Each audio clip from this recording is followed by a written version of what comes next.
What's up? It's your boy Carcino here. Let's get to it. How many of you know Jean Claude Van Damme? Wham, bam, thank you, Van Damme. Well, many of you probably don't recognize, or well, not recognize, but realize that Jean Claude Van Damme was like the epitome of what many people didn't realize at the time. Like, they had no idea Jean Claude Van Damme was, who he was. And he was a person that worked hard coming from Canon, and that was just like an independent film company. I was one of the biggest Jean Claude Van Damme fans in the world going through school. So, me, I used to try to do every kick he did. I was into martial arts. It was incredible.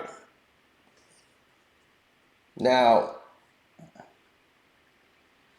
Van Damme grew into a mega megastar. I never saw him becoming as big as what he did. One, I was young and we didn't notice, and we've already was watching Van Damme films. We didn't care who in the world was watching them. We were gonna watch them. Period. That was just it. Steven Seagal to me, I just thought he was a lazy martial artist. I'm like, all this dude keep doing is grabbing people's wrists and flipping them. He don't even throw kicks. He might kick somebody one time in the movie. I've never seen him throw a kick. He just walks around. Everybody's shooting 50 guns at him. He's, no, I got this. Don't worry, I know everything because I'm Steven Seagal. And I'm just like, oh my God, this guy's annoying as hell. Van Damme at least tries to act. He at least tries to and do different things in movies. He's doing stunts, he's flipping. You're going to see some real action out of him. But you had all these people who were Seagal fans. But anyway, Van Damme was starting to get a lot of female attention. He was great on talk shows. He did splits. And chicks liked Bloodsport. And I'm like, why girls are watching Bloodsport? Whenever girls at our school were talking about Van Damme, like, oh, let me see that Van Damme picture again when he's on the kick. Ooh, girl, look at him. There they go. Girl, he showed his butt in that movie. Girl, you gotta see this. I'm like, what the hell? Like, who cares about that? I'm like, oh, damn. Now y'all done ruined Bloodsport. I'm like, that is not what Bloodsport's about. Girl, he got a cute back. And that's for them, that's why the women were showing up to watch the movies. I never understood that, but I thought they were there for the kicks and the punches like we were. But anyway, they liked it.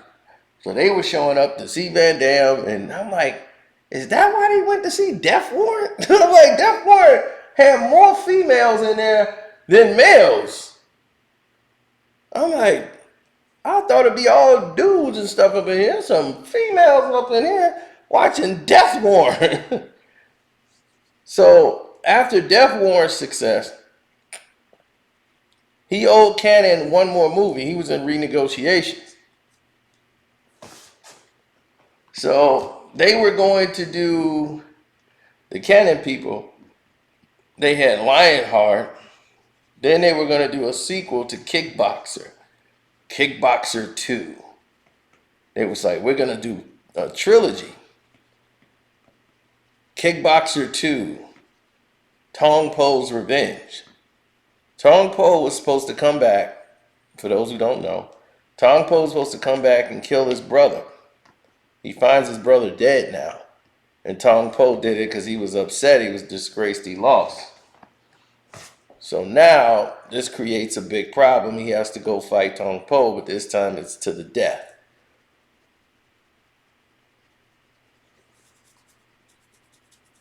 So Van Damme was entertaining it, listening to the pitch and going, okay, okay, okay. Meanwhile, he was taking major studio deals, conversations, and was keeping it secret because he wanted to leave. He had the chance to go mainstream, and this was the chance and the opportunity to go to big budget movies. And they were saying, like, man, the Canon people, they didn't have enough. So they told him, like, look, we'll let you get an executive producer. You'll get points off of it. So, yeah, we can't afford to pay you what the majors are going to pay you, but this is a better deal. So he said, oh, you're going to put that in writing? He said, yeah, I'll put it in writing. He said, okay, great. Van Damme was okay with the Canon people doing that and was stringing them along as if he was going to do that. Then they filmed Lionheart, and during the promotion of Lionheart, he basically comes out and says, this is the last picture I'm doing for the Canon people. I'm out. Like, this is it. During the promotional run, I said, what is this? It was a promotional run. And that's what made it even worse. That during the promo, he's saying all these, like, crazy things. Like he's like, I'm out. I don't care what anybody else do. That's how it sounded. It came off like pretty callous. So they were like, okay. He thinks he's big time, Mr. Big Time. Big man, ready to make some big bucks. So, with all of these things in play, the people are saying to themselves, all right, so that's how it's going to be. Because why wouldn't you? If somebody's going to say something like that, you're going to probably question yourself and say, okay, well, if that's how it's going to be, then that's just how it's going to be. There's no need for discussion. Jean Claude Van Damme didn't see things that way.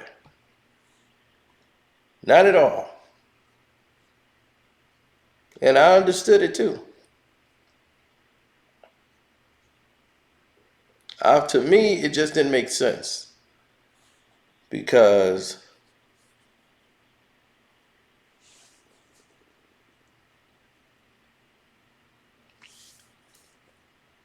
Jean Claude Van Damme was a workaholic. He worked very hard to get to where he was at. So when he got to the point of Double Impact and did the deal, the Canon people was disgusted with Van Damme. And I remember the Canon people was, he will never come back. Jean-Claude Van Damme, we created him. He was nothing. Which is true. If you watch the movie Breaking, he's the extra in the background clapping his hands. He used to deliver pizza. He had no money, no food. One time he ate one of the slices of the pizza because he was so hungry.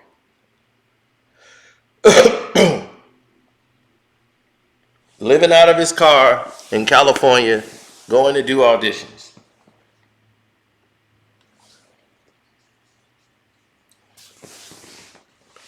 But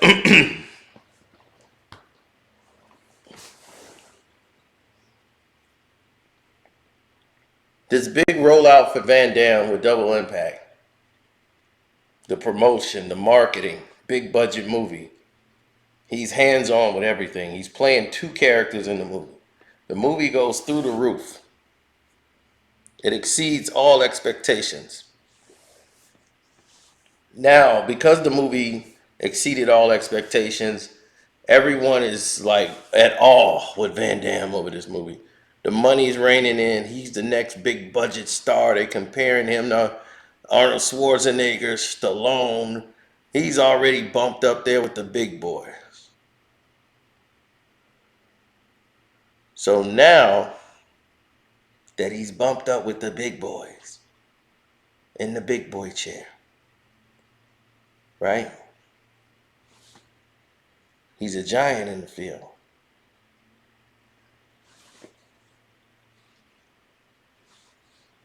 Nobody can top him. He's that guy, right? He's the guy in the chair.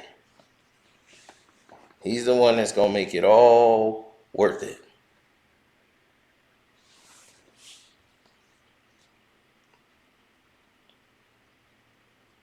Now, when Van Damme comes and does his thing, nobody questions anything.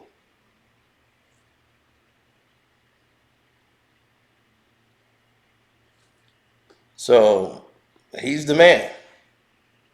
I just got a message down here.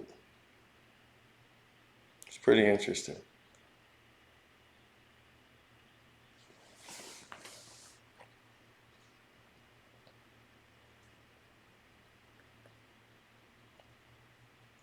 So anyway,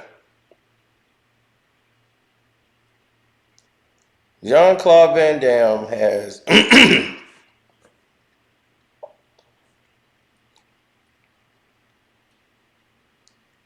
has tried to fight the odds.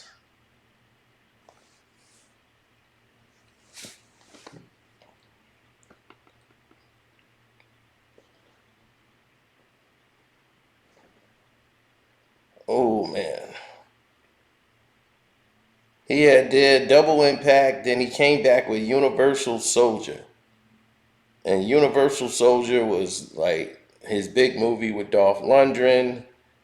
And this was his second movie in this big budget contract he got. So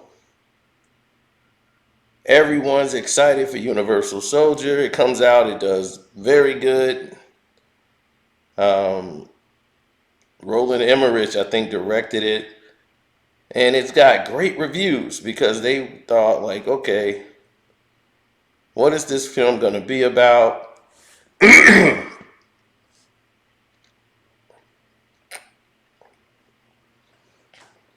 And it was about super soldiers being turned into, like, soldiers being, brought back to life, turned into super soldiers, suffering from PTSD. So, naturally, this was frowned upon by some of the military people. Didn't want to go through all of this, but they did it anyhow.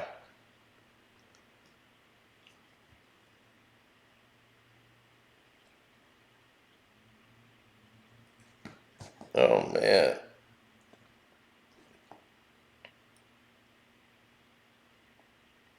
There was 1,000 stunts in here. They blew up a lot of things. They was in Kingman, Arizona. I remember that.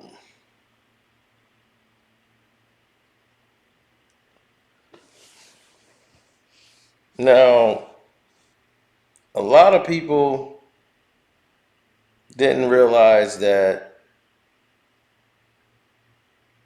I think Columbia Pictures was in TriStar. They were the major distributors of the film, if I'm not mistaken. But anyway,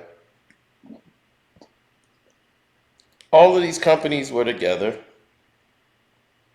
and bringing out the release dates, the filming, and all this.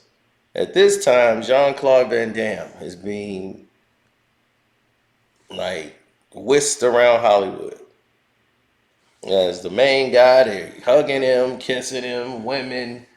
He's getting divorced. He's partying. He's living the life of a Hollywood player. So, of course, that booger sugar, flower power, 100,000 miles an hour was present. And he loved it, every bit of it. So it just became the more he consumed, he could not say no. He can handle it all. So after the Universal Soldier, his demeanor started to change a little bit.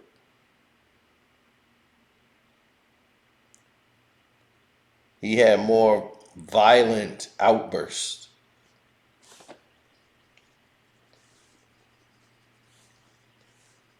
He had his hair grown out. He was wearing his hair longer now.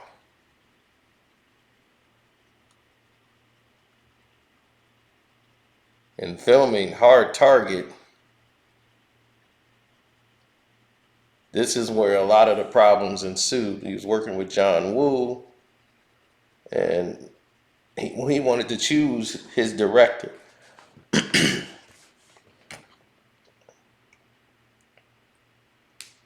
So he wanted to work with John Woo.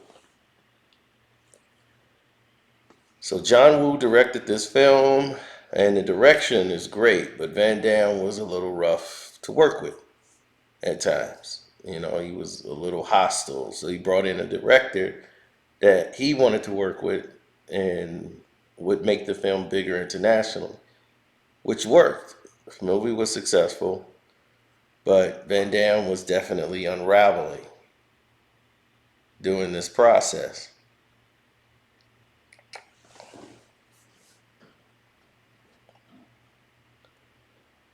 So,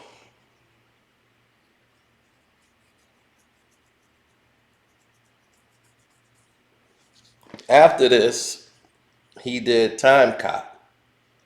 Time Cop was successful. He was Walker, this guy who went back in time and did all this work. And Peter Hyman's, who had a lot of problems with Van Damme going through this, was like, this guy here was a prima donna on set, but the movie came out great and everybody loved it. So now they want to renegotiate with Van Damme. You know, it's time for contract negotiations. He was working on a film that he wanted to produce himself called The Quest.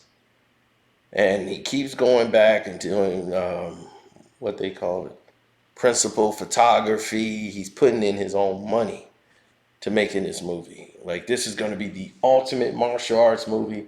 It's like a modern day Enter the Dragon.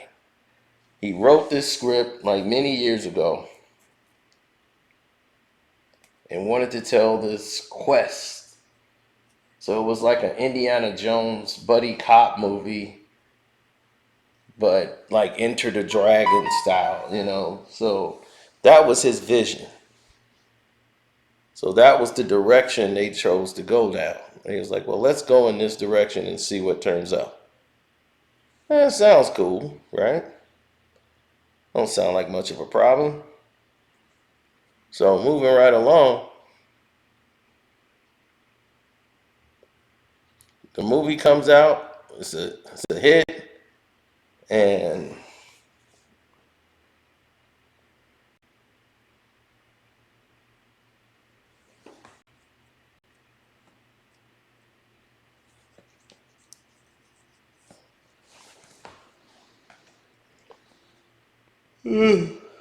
sorry about that. I'm a little tired, but they got an offer on the table. They want to do a 3-film deal, which is going to be $12 million of film for Van Damme. And Van Damme would get like 36 million. So it was like $36 million on the table for him for 3 movies. And he was like, and this is a renegotiation to his original deal. They wanted to do a 3-part movie for Time Cop. You know, Time Cop was going to be like a trilogy, because it had so much potential to go in different directions. And they had a different idea for Time Cop 2. They was already like greenlit to do Time Cop 2. So securing Van Damme, you know, should have been the easiest thing to do. It was the way the conversation went that just drove him. him into insanity. And it was sad that he answered the phone and was completely coked out of his mind.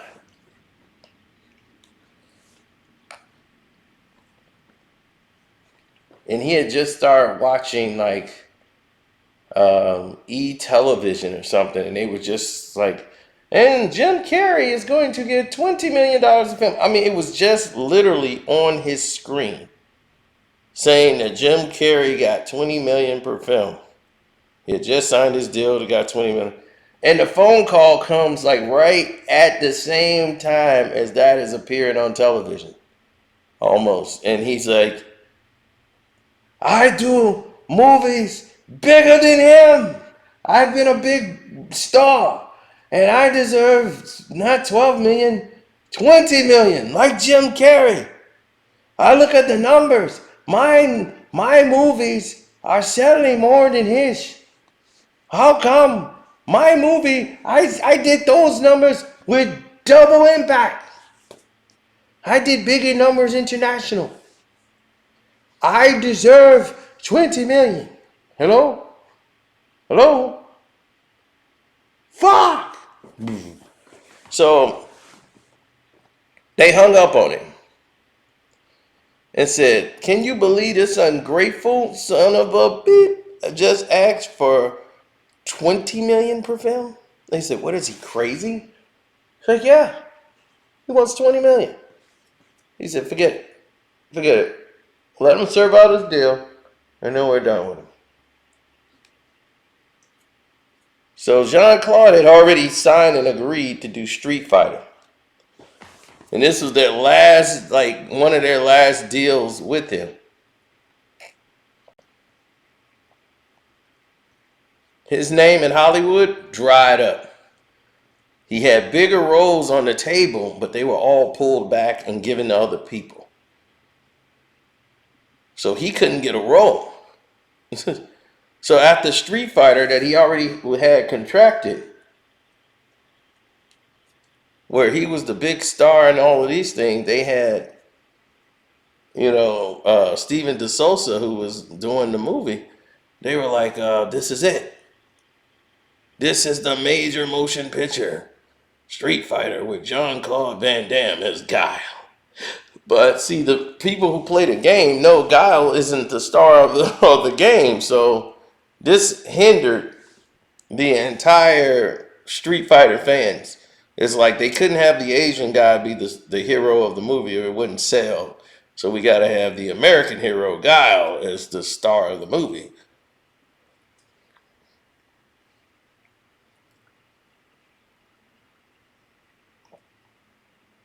Let's just say that backfired.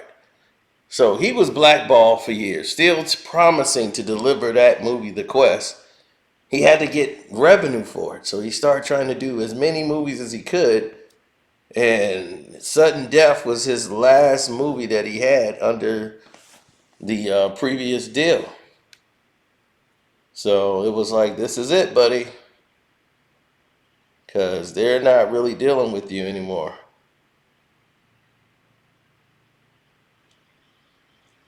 And the promotion for it, I mean, I swear, when Sudden Death came out,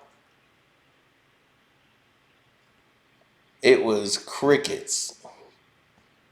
Okay? Crickets. The Universal people was like, we're putting this out because you might be able to sell a couple of seats for us for this script that we got called Sudden Death. And Sudden Death was a great movie. I thought it was a good movie. But Van Damme's star power was dwindling. He knew it, so he knew he had to continue to do things to keep himself going afloat, but the revenue ended up being enough so he can get a studio to produce The Quest, the movie that he's been trying to make forever. So he finally completed it. He directed it, he wrote it with Frank Dukes and Stephen Klein, and he had Roger Moore in it, and it was like the lost city in Tibet. And it's this Golden Dragon martial arts tournament that they were all in. So Van Damme put all his focus in there, but that movie didn't make a hill of beans for money. So went international and made the movie Maximum Risk, which really was just okay. Let's get Natasha Hendricks in here because she's popular because of Species. Let's throw her in here and Van Damme and get sex scenes. And Ringo Lamb, let's work with Ringo because he's a great director. Got to get Ringo and do a movie with him. I wish they got Ringo to write the script because Ferguson did it no justice. This movie was all over the place. There was another two Van Dammes. Death of a twin brother he never knew he had. Sounds familiar? You should. Because Chris Rock played the same thing happened with Chris Rock in the movie Bad Company.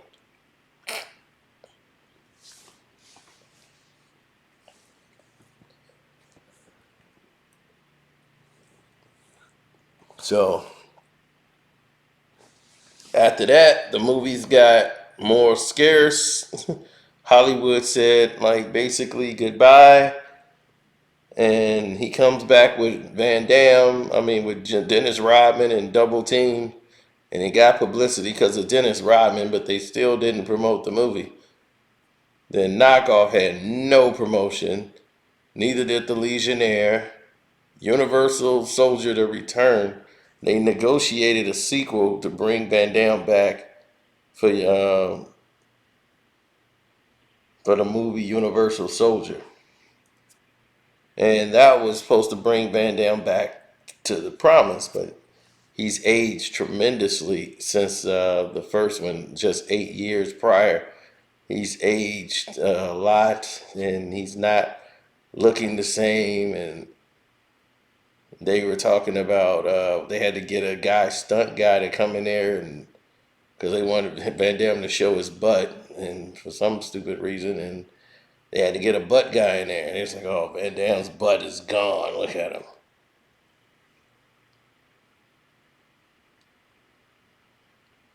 It's ridiculous.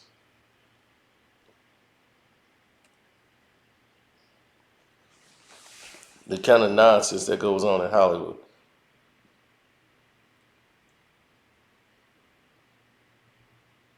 Well, after they've done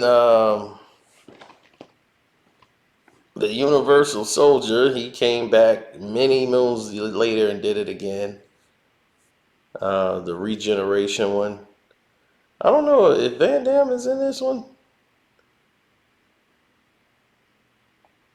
I don't think he's in there.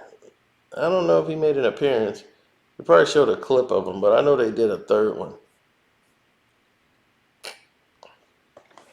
But anyway, that's what happened to Van Damme. He's been doing this stuff ever since. He's got his kids. I know Bianca Van Damme. She's in there. I've seen his son in a couple of his movies.